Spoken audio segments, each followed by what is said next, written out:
The other day in my previous video, I presented an English language specifically for Spanish speakers. I was looking at the material today and I thought, I could now reverse this and present a Spanish lesson for non-Spanish speakers. The material specifically was on one of my favorite subjects to teach. I'm an English and Spanish teacher. In case you don't know me, my name is Edgar, and this is my channel. Welcome to my channel, The Language Cafe. Idioms, figurative language, is one of my favorite subjects to teach. And I'd like to present today in this lesson six idioms that I used the other day. I presented in Spanish. See if I can, hold on to my screen share thing, find material here. Sometimes this doesn't cooperate with me. Hold on here. I don't really know how to make this thing go up. Hold on here. Okay. Wait. Okay. Now, here we go. Okay. I'm not an expert on this as a channel. I'm still learning this YouTube channel stuff, although I'm doing pretty well now. I have another channel too, by the way, called American Update. It's a little bit more in politics and cultural issues. I'm going to work a little bit more on that one. But today I've got an idiom lesson for you, introducing some Spanish to you for those of you who are interested in Spanish. And at the end of the video, I want to talk to you. I'd like to talk to you all a little bit about maybe taking classes with me. I teach online. If you happen to live here in the Torrance, California area, Torrance, if you don't know, so I'm in LA. But those of you who live around here would know that I'm available for online, for classes in person too, usually in cafes, like we meet at a Starbucks or Coffee Bean. But I'll talk about that a little bit later when I'm through with this mini lesson today. Okay, the subject is idioms. The first one here is when we say in English, I don't have a clue. In Spanish, you say, no tengo idea. Okay. I don't have a clue. The word clue in Spanish, in case you want to know specifically clue, you say pista, una pista, but you don't say no tengo una pista in Spanish. Okay. It's no tengo idea. When we say it's a piece of cake, this is an interesting word. For me, I grew up knowing cake in Spanish as torta. But torta, depending where you come from, torta, for example, in Mexico is a kind of a sandwich. Colombia, where I've been to a couple times before, I had a girlfriend there many years ago. For them, cake is pastel. For me, pastel means pie. Okay, but anyways, in Spanish, they don't say es un pedazo. They say es un pedazo de torta or un pedazo de pastel. They say in Spanish, es pan comido.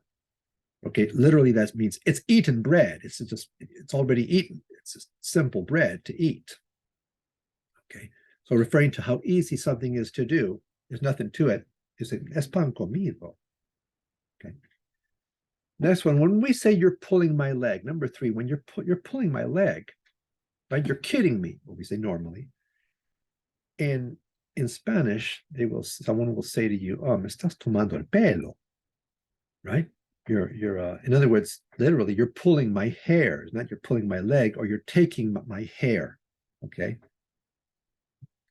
To tomar algo in Spanish is to take something. Like let me take this cup of coffee here. Little coffee break here. You're pulling my leg. You say, me estás tomando el pelo. Okay, you're pulling my hair. For number 4 here, it's when we say it's raining cats and dogs, and here in Southern California lately, it's been raining a lot. We say in Spanish, llueve a cántaros, okay, or está lloviendo a cántaros. Cántaro is like a pitcher, like you say a pitcher of lemonade, you would say a pitcher of beer, but we might say too, it's raining buckets, right? Here sometimes. More traditionally, people say it's raining cats and dogs. Okay, but in Spanish, you say llueve a cántaros. It's raining pitchers. Number 5, when we say I'm between a rock and a hard place, right? I'm in a difficult place. I'm in a dilemma, difficult situation. In Spanish, they say, estoy entre la espada y la pared. I'll be honest with you, I like the Spanish version here because what it means in Spanish literally is I am between the sword and the wall. Okay, so to me, that even sounds kind of more poetical. Honestly, when I think about hard place, I wonder, where does that come? What do we mean exactly a hard place? Just a difficult place? Is it a physically difficult place? Um, Problem-wise, is it difficult? You're in a difficult situation. Is that what it means? But anyways, between a rock and a hard place, you're between a sword and a wall in Spanish. Estoy entre la espada y la pared. Number 6, the last one for today. When we say, oh, I want to find my soulmate or my significant other, we say, right? In Spanish, you say, quiero encontrar mi media naranja. Okay, literally that means I want to find my half an orange. Okay, I don't know why orange in Spanish. I don't know why it's media, not media manzana, half an apple. It was media pizza. It's not half a pizza, but something about the orange. I don't know. It's sweet, orange, and maybe it's a sweet relationship. You want to find that fellow person makes you sweet. But when you want to find your soulmate, you're looking for your media naranja. Okay, soulmate, literally, if you wanted to know, soul is alma in Spanish, mate is compañero or compañera in the feminine. So you might want to say, if you said it literally, compañero de alma, compañera de alma, but no, it's media naranja, half an orange. Okay, getting out of this for now.